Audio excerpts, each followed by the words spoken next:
Welcome to The Record Show, your virtual spin around the vinyl industry. Brought to you by Radio Wasteland Records. Yes, Midland has a record store. Here's your host, Jim Gleason.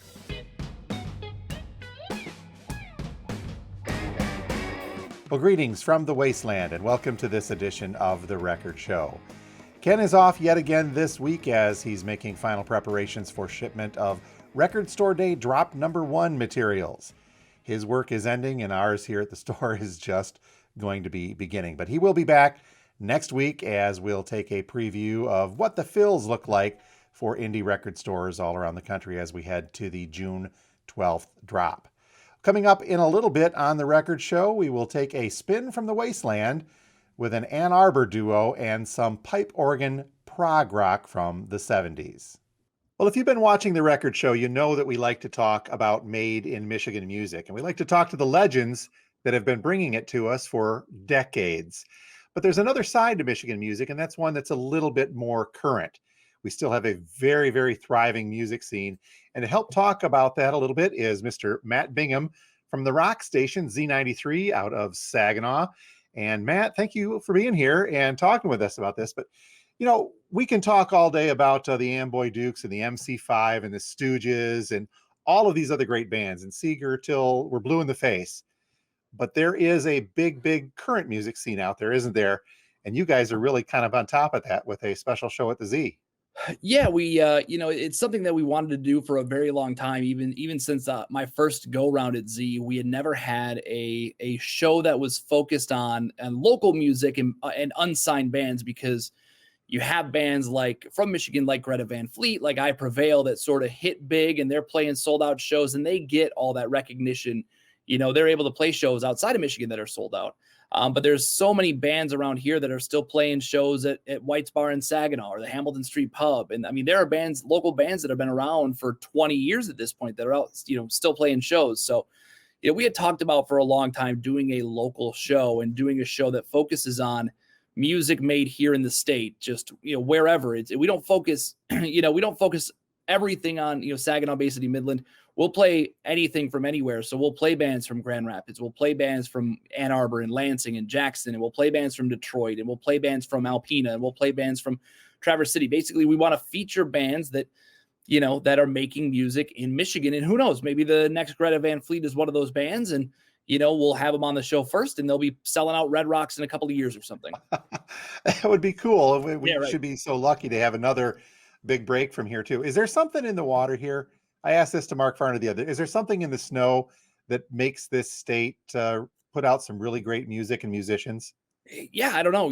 There's obviously always been. I mean, you talked about a lot of them. I mean, from Grand Funk to the MC5 to Seeger and Alice Cooper and Kid Rock and Eminem and obviously recently Greta and I Prevail has been huge. And it's for some reason Michigan has always churned out a lot of great artists, and it's pretty cool. That was one of the things, with doing this local show, is that we knew there were so many great bands out there that weren't getting the recognition. And, those bands, even though radio is not what it once was, and everybody knows that, those bands still get excited to hear their song on the radio. And it's cool for me it's really cool for me, to be able to be the person that makes that happen.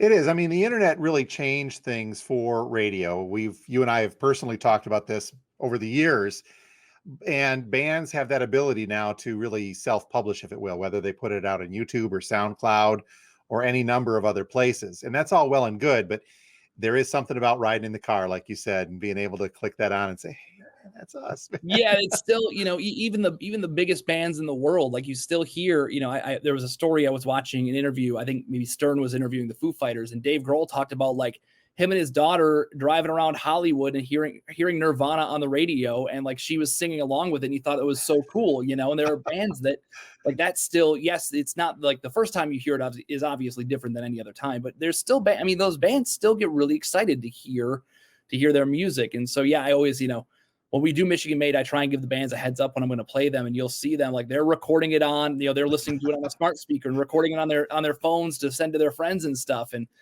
that's like, I remember the first time I was on the radio doing that. So to be able to get to do that for bands is pretty awesome. I'm happy that we were finally able to get the show on the air. That is cool. Now, I Prevail, you mentioned these guys as well. They're ones that have made it past that threshold. Right. What and they're a bit of a harder, more modern rock, if you will, in that. Yeah. What types of music are you getting in for the show? What types of music are you putting on the show? What are the genres that are really prevalent in Michigan music now? Yeah, I mean, for a long time, a lot of it was, even when I was here previously, I would do this thing on Friday nights called the Backyard Buzz, and I would feature one band every week, and it was always heavier stuff. But I mean, some of it is heavy. There's some where it's more death metal leaning or something like that. But there's a lot of punk bands out there that were playing.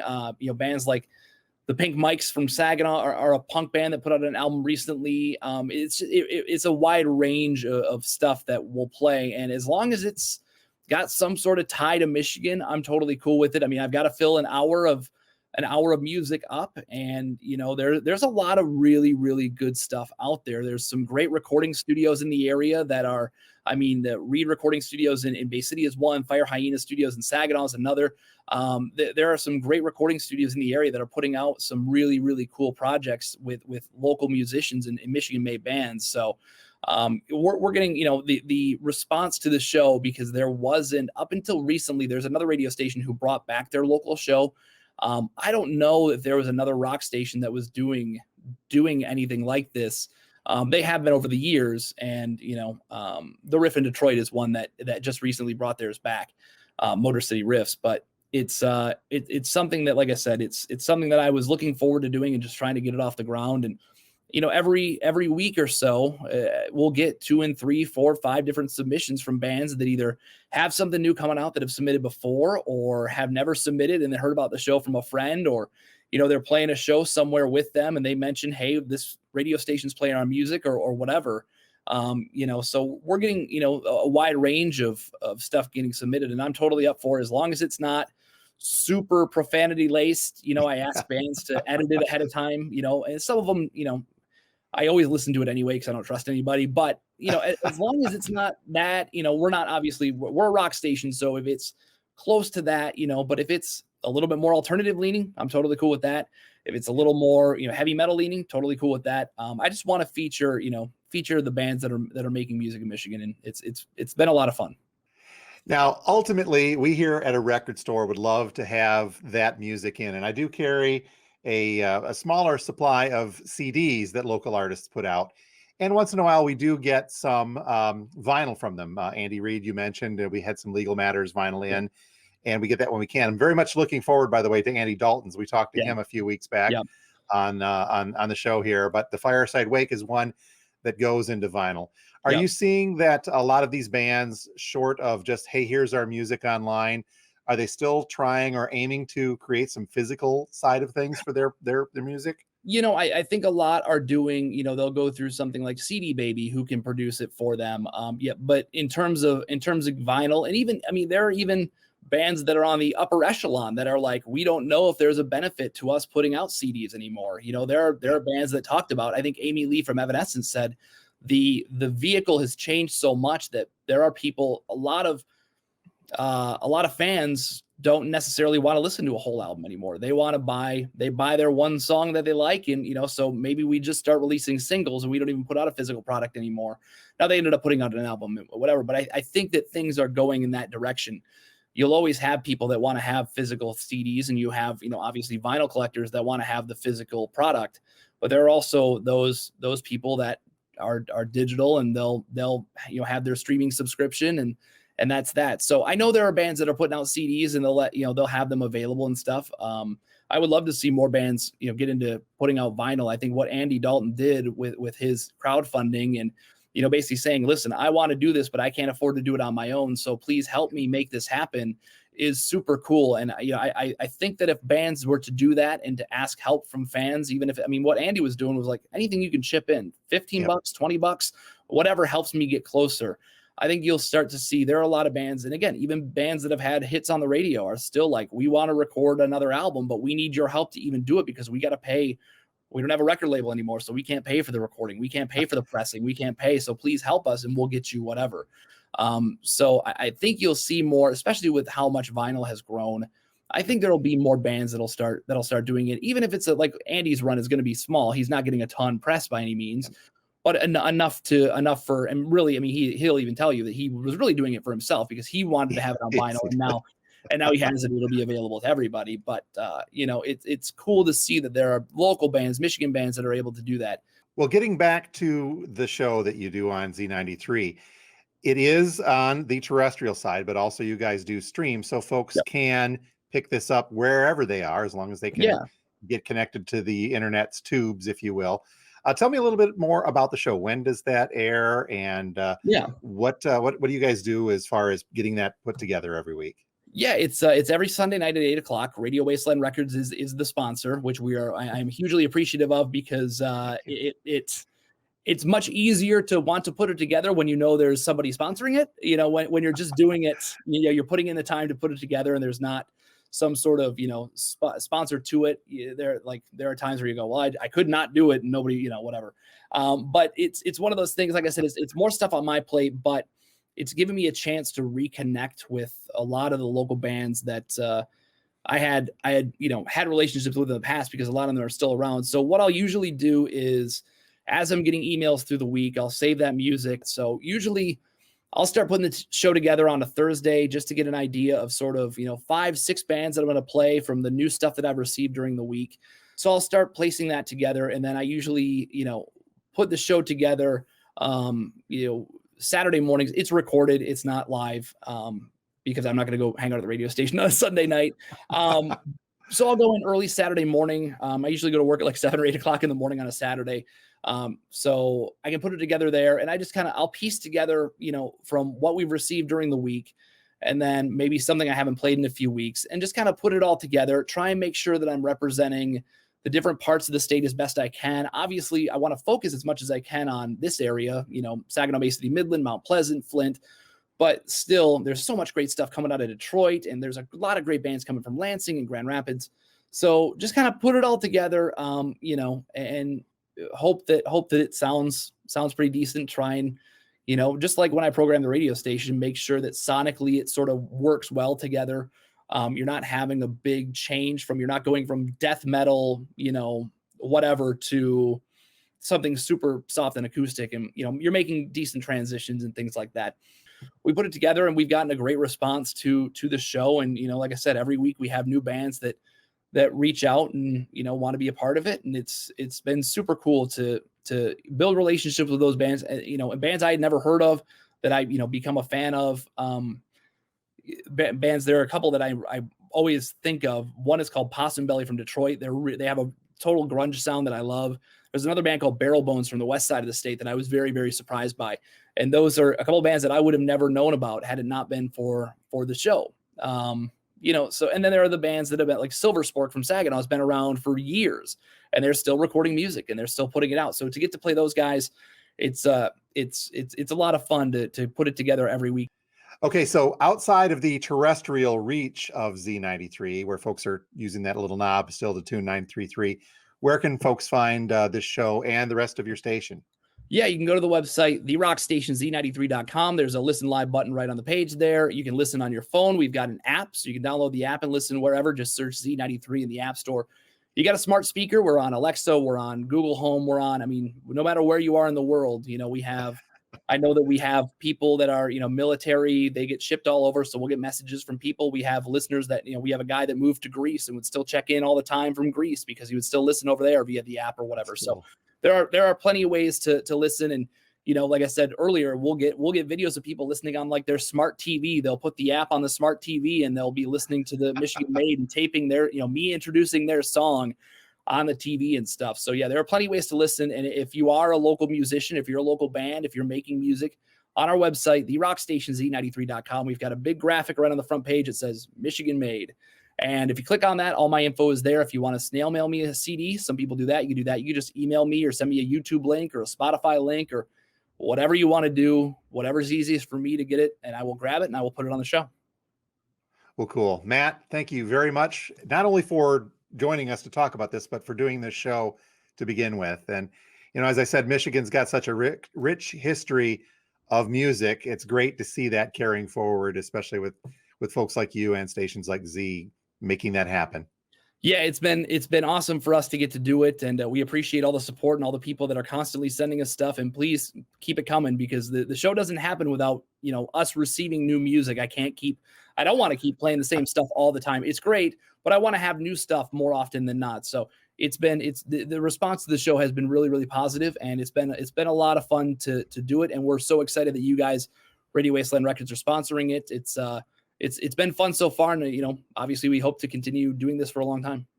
You bet. We'll be here for you, man. All right. Thanks again, Matt. Have a great one. See you guys. And finally today, we'll take a spin through the wasteland that sticks with that Made in Michigan theme, albeit going to the mid-1970s. Hailing from Ann Arbor, Michigan, the Whiz Kids formed sometime in the late 1960s. Put together by multi-instrumentalist Pat McCaffrey and percussionist Ken Milishak, the band's sound was very unique in the fact that no guitars nor bass were used in their performances or recordings. McCaffrey would often play the pipe organ, sometimes using his feet for the pedals, and working analog synths instead of traditional guitars, with Milishak on the drums. By 1970, they were opening for Michigan artists like Alice Cooper, Brownsville Station, and Savage Grace, along with other bands like Jay Giles and Spirit, playing venues in and around southeast Michigan. In 1974, the pair hooked up with producer Al Nally, who would go on to work with Brownsville Station, Shotgun, and Blackfoot to record their first and only album. They worked with the famed Pampa Studios and released the self-titled Whiz Kid on Casaba Records.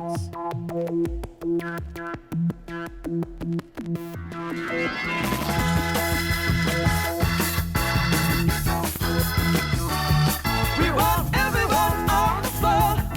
We're gonna play for you some more. Don't nobody stand around. We're gonna tear the walls down. The Whiz Kids then set out for a regional tour, but pretty much disappeared by the late 1970s. According to a 2014 post in the blog Robots for Ronnie, the Whiz Kids resurfaced in 1981 before finally disbanding in 1984. From there, according to the blog post, McCaffrey would briefly hook up with Bob Seger's band before doing session work on a number of major label releases throughout the rest of the 1980s. He then embarked on a career in corporate entertainment as Pat McCaffrey and the Whiz Kids band. Milishak, for his part, went on to become a music teacher.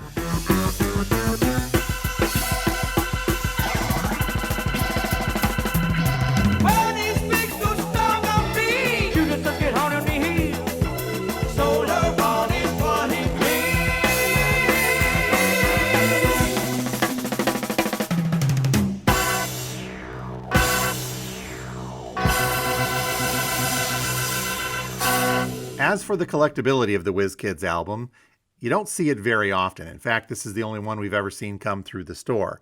But when you do find it, or if you look for it on Discogs, for example, good condition copies are usually in the $30 to $40 range. Although there is a 7-inch single of theirs out there that can hit triple digits. Musically, this is fun. It's funky, it's psychedelic rock, it's pop rock, and it's got that pipe organ and synthesizer sound, more known for the 80s, not the mid-70s. So these guys were a little bit ahead of their time in that respect. There's even a cool cover of a ZZ Top tune, Ride My Chevrolet. In my flat 41 with the strap by the door, we were going to the country for what we came for. I'm serious, man, the trees in the air. The best of motor cruisers were joining us there. Hallelujah. So be on the lookout if you happen to see a copy of the Whiz Kids and you're a fan of pipe organ psych rock, this record's for you.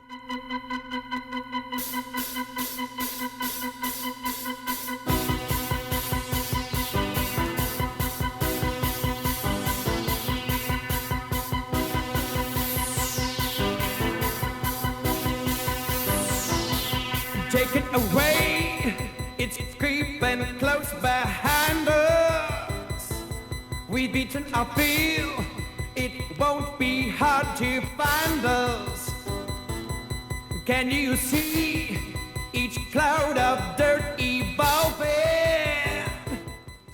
Round, round. Thanks for watching The Record Show. If you haven't done so yet, please make sure to subscribe to the Radio Wasteland Records YouTube channel.